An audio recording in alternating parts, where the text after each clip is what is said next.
వసంత ఏం మునగ చెట్టు చూస్తుండవు? మునగాకు మనకు చాలా మేలయ్యా. అవునా? ఏమిటేమిటికి ఇది ఆకు తింటే గనా మన కంటి చూపుకు మేలు.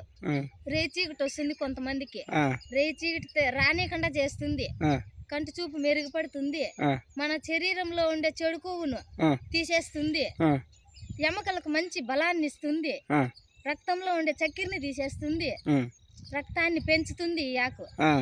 ఇది తినే విధానం ఎట్లా అంటే, ఈ ఆకు పెరుక్కొని పొడి చేసుకొని ఎండకి ఎండబెట్టుకొని పొడి చేసుకొని రోజు రొంత మనం తినే ఆహారంలో వేసుకోవచ్చు. మళ్ళీ వచ్చి కారం పొడిగా కానీ కొట్టుకొని తినొచ్చు, తాలింపు చేసుకొని తినొచ్చు. ఈ ఆకులు కొన్ని పెరికే నీళ్ళల్లో వేసుకొని టీ మాదిరి చేసుకొని తాగొచ్చు.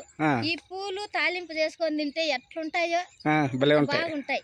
ఇదో కాయలు, ఇప్పుడిప్పుడే కాయలు పిందులు. ఇవి సాంబార్ చేసుకొని తినొచ్చు, ఇవి గాని తాలింపు చేసుకొని తినొచ్చు. ఇది పింది ఇంకా కాయ లావైతుంది. మంచి ఆరోగ్యము, కీళ్ళు నొప్పులకు మేలు. ఇది నొప్పులను తగ్గిస్తుంది, చాలా మేలు. ఈ ఆకు చాలా ఫలితాలు ఉన్నాయి దీంతో, చాలా ఉన్నాయి మునగ చెట్లు.